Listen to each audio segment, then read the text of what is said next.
ഇന്ന് നമ്മളിവിടെ ഒരു പച്ചക്കറി ഉണ്ടാക്കാൻ വെച്ചാൽ നോയുമ്പല്ലേ.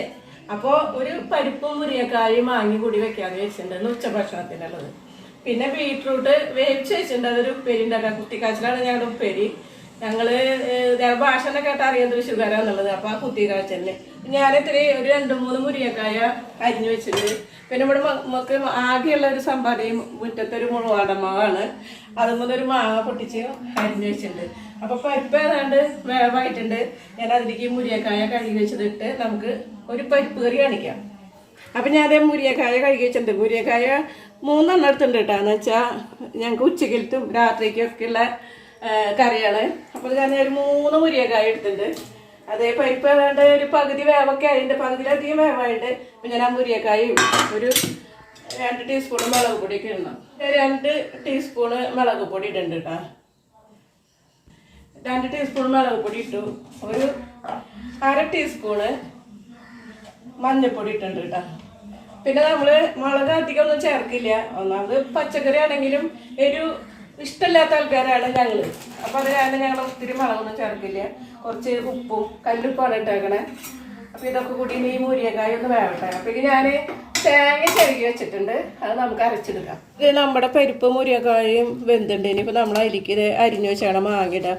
ഈ മാങ്ങയിട്ട് ഒരു 10 മിനിറ്റ് കഴിയുമ്പോഴേക്കും ഇവിടെ മാങ്ങയൊക്കെ നന്നായി വെന്ത് അരിയുമ്പോൾ നമ്മൾക്കിത് കാച്ചാം. അപ്പോൾ അതിക്ക് മുമ്പായിട്ട് ഞാൻ കുറച്ച് ബീട്രൂട്ട് അരിഞ്ഞ് വേവിച്ച് വെച്ചിട്ടുണ്ട്. നമുക്കതൊന്ന് കുത്തി കാച്ചാം.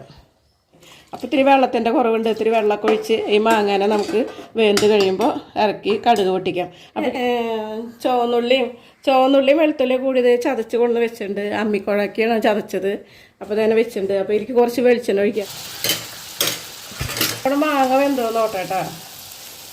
മാങ്ങയൊക്കെ വെന്തുണ്ട്. അപ്പോൾ ഇനി ഞാൻ തേങ്ങ അരച്ച് വെച്ചതിൽ ഒഴിക്കുകയാണ്. അപ്പോൾ പരിപ്പ് കറിയിലേ ഒരു നല്ലൊരു മഞ്ഞ കളർ തോന്നണ്ട, അങ്ങനെയാണ് എൻ്റെ ഒരു താല്പര്യം. അപ്പം ഞാനൊരു ശർക്കരം ഒരു നുള്ളു മഞ്ഞപ്പൊടി, അധികം ഇടൊന്നും വേണ്ട, അതിന് മഞ്ഞക്കുത്ത് കൂടും.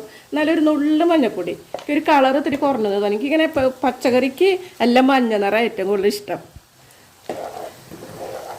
അപ്പം ഞാൻ നമ്മുടെ പരിപ്പ് കറിയിലൊക്കെ അത് തിളച്ച് വന്നിട്ടുണ്ട്. അപ്പം ഞാൻ തൽക്കാലം ഞാൻ ഓഫാക്കിയതാണ്. ബീട്രൂട്ടിൻ്റെ പണി കഴിഞ്ഞിട്ട് നമുക്ക് ഇതിനെ താളിക്കാം കേട്ടോ. അല്ലെങ്കിൽ എനിക്ക് 2 കൂടി ആകുമ്പോൾ ശരിയാവില്ല. എൻ്റെ കൈക്ക് സ്പീഡ് കുറവാണ്. അപ്പം ഞാൻ അത് ഓഫാക്കി. നമ്മുടെ ഉള്ളിയൊക്കെ ഇതേ മൂത്തുണ്ട്. അപ്പോൾ നമ്മളൊരു കുത്തുമുളകാണ് ഇട്ടാണ്, ഇടിമുളക്. ഞാനൊരു 3 സ്പൂൺ ഇട്ടുണ്ട്. അത് എരിവൊക്കെ കൂടുതലാവും, അതെനിക്കറിയാം. കാരണം ബീട്രൂട്ടല്ലേ, അപ്പോൾ ഒരു ചൊടിക്കൊക്കെ ഇത്തിരി എരിവ് മുന്നിൽ നിന്നോട്ടെന്ന് വെച്ചിട്ടാണ് ഞാൻ ചെയ്യണത്. എരിവ് ഇവിടെ ഇഷ്ടമൊന്നുമല്ല, എങ്കിലും ഇതിന് ഞാൻ ഇത്തിരി എരിവിടാണ്. കുട്ടികളെന്തായാലും ഒരു കഴിക്കാൻ സാധ്യതയില്ല, പക്ഷെ നമുക്ക് കഴിക്കുമ്പോൾ ഒരു ചൊടിയൊക്കെ തോന്നണ്ടേ. അപ്പോൾ ഞാൻ നമ്മുടെ മുളകൊക്കെ മൂത്തു. അപ്പോൾ ഇതിലേക്ക് ബീട്രൂട്ട് വേവിച്ചത് കേട്ടോ. മുഴുവൻ ഇടുന്നില്ല, കുറച്ച് അവർക്ക് മാറ്റി വെച്ചിരിക്കുകയാണ്. എൻ്റെ ഇവിടെ താഴെയുള്ള കുട്ടിക്ക് മുളകൊന്നും ഇല്ലാണ്ട് ഇങ്ങനെ വെറുതെ കൊടുത്താൽ അവൾ ചോറുണ്ണും. ഇതിൽ വെളുത്തുള്ളിയും ചുവന്നുള്ളിയും കറിവേപ്പിലയും കൂടി ഞാൻ ചതച്ചെടുക്കാം കേട്ടോ. ഇതിൽ ഇത്തിരി ഉപ്പ് കുറവുണ്ട്, അല്പം വെള്ളമുണ്ട്. ആ വെള്ളം കൂടി വറ്റി കഴിഞ്ഞ് കഴിഞ്ഞാൽ നമുക്ക് ബീട്രൂട്ട് ഉപ്പേരി നമുക്ക് റെഡിയായി. ഇപ്പോൾ നമ്മൾ പരിപ്പ് കറി താളിക്കാനായിട്ട് വെളിച്ചെണ്ണ ഒഴിച്ചിട്ടുണ്ട്. അപ്പോൾ നമ്മുടെ എണ്ണ ചൂടായിട്ടുണ്ട്. ഞാനിത് കടുകിടുന്നു.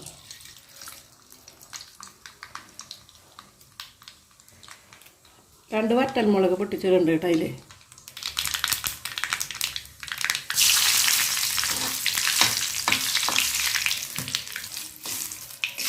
മുളകിനൊന്ന് നന്നായി മൂത്തോട്ടെ വറ്റൽമുളക്.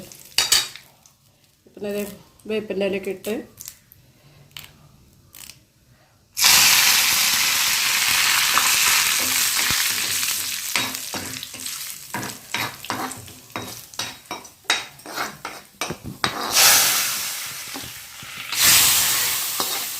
നമ്മുടെ പരിപ്പ് കറി റെഡി.